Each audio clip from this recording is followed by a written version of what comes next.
It's a Pav Bambre for PSP Sports. I'm at the Haye Day 2 press conference here in London. With me, I've got trainer of David Haye, Mr. Shane Mcguigan. Shane, thanks for talking to PSP Sports. Firstly, we've just seen David's opponent being announced from Albania. I'm not going to pronounce his name because his first name's Arnold, though. What sort of threats does he pose to David come fight night? Well, he's in the peak of his career. He's 31 years of age, or 30 or 31. He's had 29 wins, 21 knockouts. He's had 0 losses, so he doesn't know how to lose. He's coming here to win. And you know, the fact is that he's done all his learning in the gym.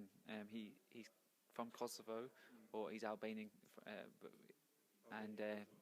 originally, and you know, he lives in Switzerland. So he hasn't had the chance to showcase his skills because he's got nothing that these big names want. So David's said he's going to fight him, and that's the opportunity presented himself for Arnold to come up and show us what he's got. And from the stories that we've heard in the gym is that he can really fight. So it's a good fight for David because he's 6'5", he's slightly taller than him, and David also, he's 6'3.5", but he fights quite small. And he's going to have to close the distance against this guy because he's a good mover, got a good jab, and it's a great fight for him to sort of improve before he fights the champions out there, the likes of Anthony Joshua, Tyson Fury, all bigger guys than him, all got good jabs as well. So it's just for us, it's a good learning fight before we get back in the mix. Absolutely. And obviously David Haye has quite a few bad injuries in his career. He had the shoulder injury kept him out for 3 years. He put all those shoulder demons to rest in Haye Day 1. Have you had to alter the way you've trained with him at all due to his injuries to make sure he doesn't get re-injured so he's kept healthy? Yeah, well, no, the fact is that he's done a lot of rehabilitation over the years, and it's a thing of the past. His injuries, definitely a thing of the past. He hasn't had one niggle since we started working together. The only thing I would say we've altered is, he's at a later stage of his career. He's 35. He's been a world champion in 2 weights. He's learnt a lot. He knows the game. He doesn't need to be going and killing himself in the gym with sparring partners, getting young, hungry guys in there to try and, to take his head off. You've got to stay sharp, and there's a very fine line. But you've only got so much fight in you. And if you're using up all your fight in the gym, you don't save it. Don't save it for the night. And that's just the thing that I've made sure that we haven't overdone the sparring. Prior to David getting injured, he fought around. I think David's even said himself, he didn't fight that regularly. He fought about once or twice a year. This is already his second fight within the first 5 months of 2016. How many more times can we anticipate David coming out in 2016? And of course, he's always talking about the Joshua fight. When can we anticipate seeing him fight against the guys like Fury, Wilder, Joshua? Well, I think he's definitely going to fight once, possibly twice more this year. He wants to stay as busy as possible, but at the same time, he's a brand, and you can't overdo it. You've got to make sure that when he does fight, it has a big impact, and that people want to come out and see him. The likes of Fury, Joshua, all these big names, David's ready to fight them. It's just whether they're ready to give him the opportunity. And I think, like, I wouldn't back anybody into the corner like Anthony Joshua. He's had 16 fights. He's fighting for a world title. Massive credit to him. He's a serious talent, serious athlete, and he's doing all the right things. And if he does win, I don't think he should. He doesn't have to fight David Haye. If he wants the most money, that's the fight for him, David Haye, because David's got the sort of markability that no other fighter, not even Tyson Fury, comes close to.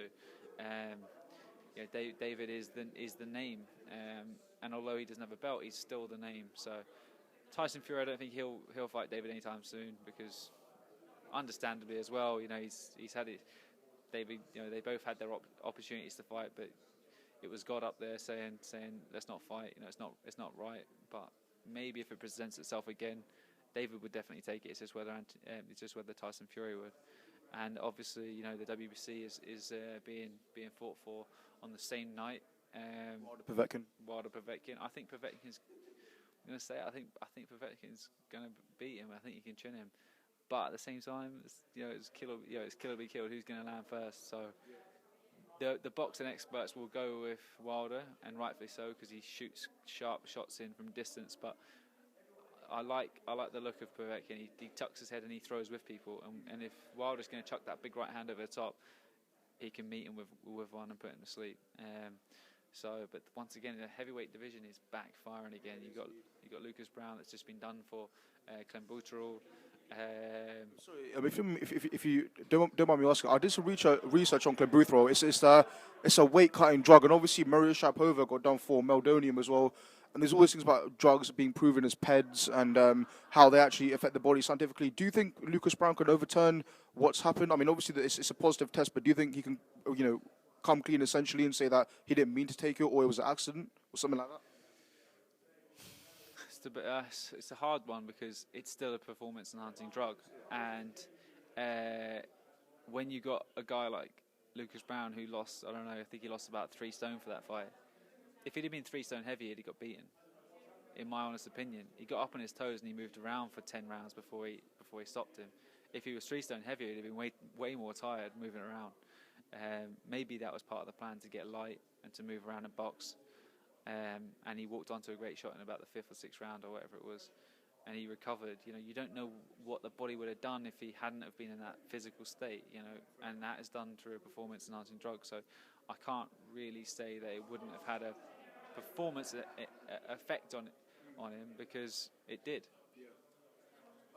Obviously, you had a pretty big win on February 27th. It was Carl Frampton beating Scott Quigg.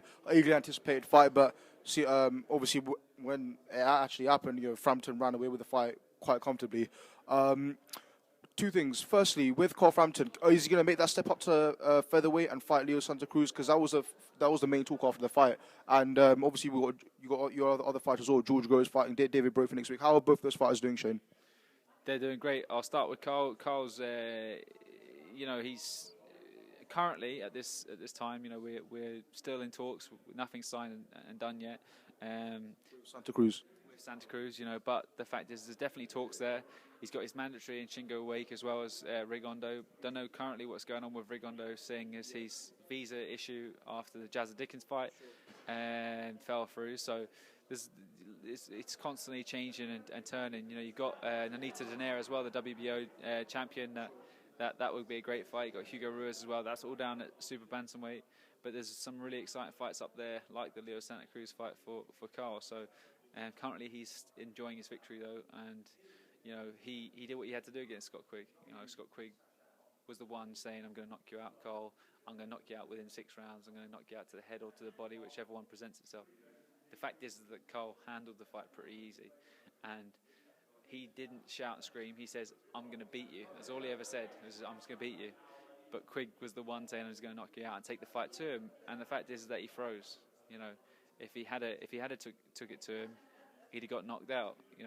Carl would have knocked him spark out. He never took his hands away from his ears the whole night, and it was a bit of a letdown for the boxing fans. But Carl did all he had to do. He had his hands down, was trying to entice him in to throw his shots, but but that's why he's got a massive fan base. And Scott Quigg doesn't really have a fan base, because he's not that exciting unless he's got a guy in front of him, he's just a dead body like Munyai's of this world. So Carl's getting on to bigger and better things, and it's just one of those fights. It's clash styles, nothing really exciting. Nothing really presented itself, and it just wasn't that exciting of a fight. But now I want him to be in an exciting fight, and if you have a Leo Santa Cruz in front of you, that's why I'm calling for this fight. So Carl's, because he's going to take risks. He's going to walk straight forward.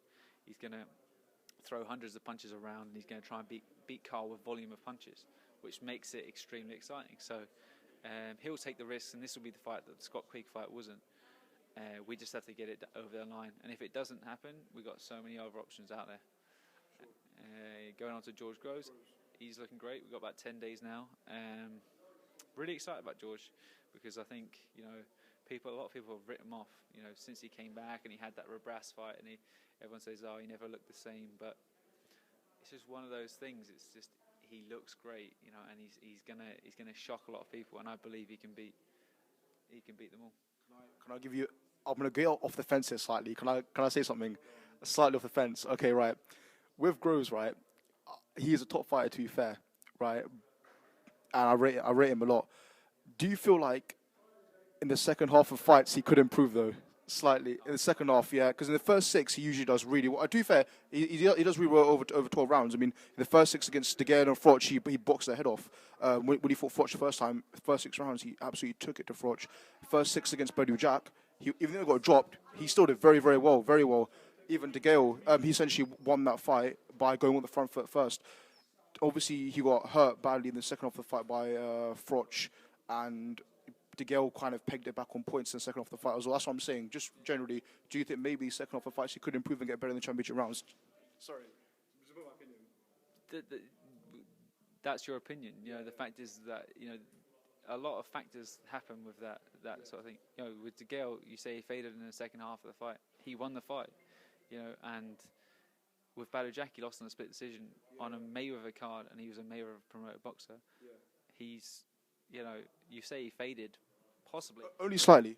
He walked in the ring at that night at about 12 stone 4, which he only put on about 4 or 5 pounds. That's not enough. You know, he's a big lump. You know, and when you don't have weight on you, you don't have a reserve. So, you know, we're doing things differently. We're quietly doing things differently, and we'll shock a lot of people. And I hope you're going to be one of those people that are shocked. Yeah, no. It's literally just one of the things I thought I'd ask the trainer. Like, I thought I'd get off the fence. I don't mean to be rude, of course. It's an opinion. I'm his new trainer, so we're doing things differently. Absolutely. I know, and in all fairness, you know, who doesn't want George Groves to succeed? The guy's done so well. He's had 3 world title fights now, and you know, fingers crossed he gets that world title. Fingers crossed.